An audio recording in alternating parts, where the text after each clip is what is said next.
La perle magique, et le prince exilé.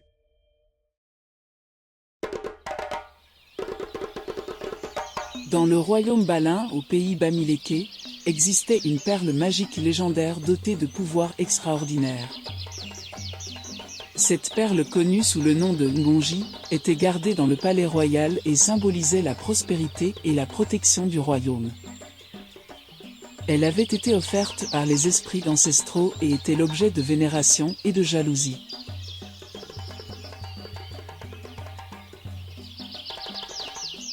Le prince Chuo, héritier du trône, était aimé pour sa sagesse et sa bravoure. Cependant, sa belle-sœur Nzum, épouse du frère aîné du roi, était jalouse de l'amour et du respect que Chuo inspirait. Elle rêvait de voir son propre fils sur le trône et commença à fomenter un complot pour discréditer Chuo. Une nuit, Nzum vola la perle magique et la cacha dans un endroit secret. Tout changera. Le trône sera à nous, et Chuo ne pourra rien y faire. Mais, mère, et si quelqu'un découvrait notre plan? Personne ne découvrira rien. Demain, Chuo sera exilé, et nous régnerons. Elle accusa ensuite Chuo de l'avoir volé pour s'emparer du pouvoir. Mon roi, la perle magique a disparu. C'est Chuo. Il l'a volée pour s'emparer du trône. Le roi, en colère et tout furieux, Chuo. Est-ce vrai? As-tu trahi notre confiance? Chuo désemparé, Non, père, je suis innocent. Jamais je ne trahirai notre royaume. les preuves fabriquées par Nzum semblaient accablantes, et Chuo fut jugé et exilé sur le champ, malgré ses protestations d'innocence. Exilé dans une forêt lointaine, Chuo refusa de perdre espoir. Il savait que pour laver son nom et protéger son royaume, il devait retrouver la perle magique. Pendant son exil, il fit la rencontre de Ganga, une guérisseuse mystique qui vivait en harmonie avec les esprits de la forêt. Pourquoi erres-tu ainsi dans la forêt? Je suis Chuo, prince de Balin, exilé pour un crime que je n'ai pas commis. Je dois retrouver la perle magique pour laver mon nom et sauver mon royaume. Je sens une grande détresse sans toi, jeune prince. Ganga, voyant la sincérité et la détermination de Chuo, accepta de l'aider dans sa quête. Les esprits m'ont parlé de toi. Ils disent que ton cœur est pur. Je t'aiderai dans ta quête. Pour prouver ta valeur, tu devras traverser la forêt des ombres et récupérer la fleur de lune gardée par le serpent de la nuit. Je suis prêt. Je ferai tout ce qu'il faut pour sauver mon royaume. Ganga guida Chuo à travers les épreuves de la forêt, où il dut faire face à des créatures mythiques, résoudre des énigmes anciennes et prouver sa valeur aux esprits protecteurs. Grâce à sa bravoure, sa sagesse et l'aide de Ganga, Chuo surmonta chaque épreuve, renforçant son lien avec les forces mystiques de la nature. La voix des esprits de la forêt s'éleva en chœur. Nous voyons la pureté de ton cœur, Chuo. Tu es digne de retrouver la perle magique.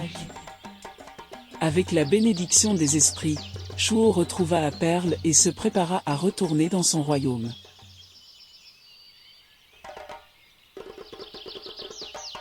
Pendant ce temps, au palais, Nzum régnait par procuration, semant la peur et la discorde.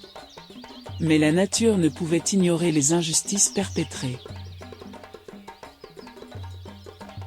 Les récoltes commencèrent à échouer et le peuple souffrit, réalisant que l'absence de la perle magique était la cause de leur malheur.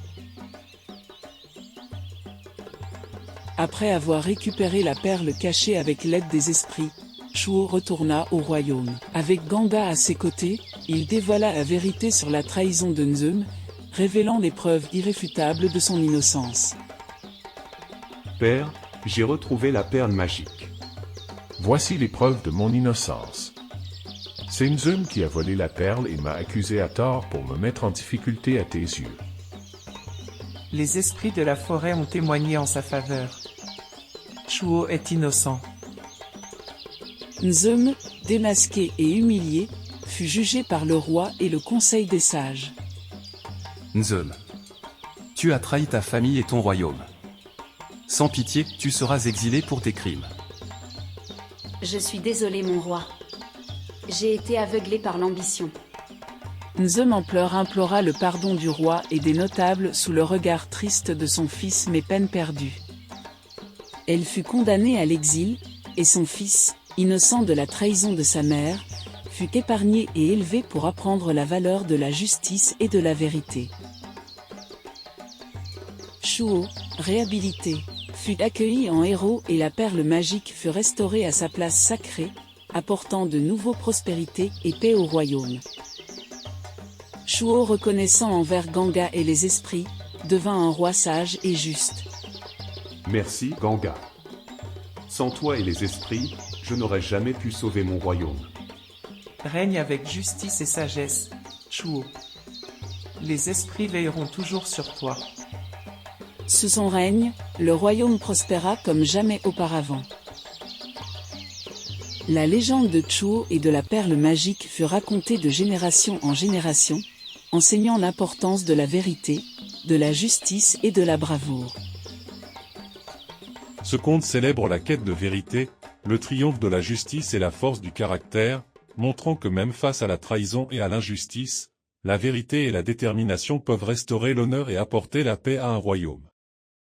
Merci d'avoir suivi ce conte jusqu'à la fin.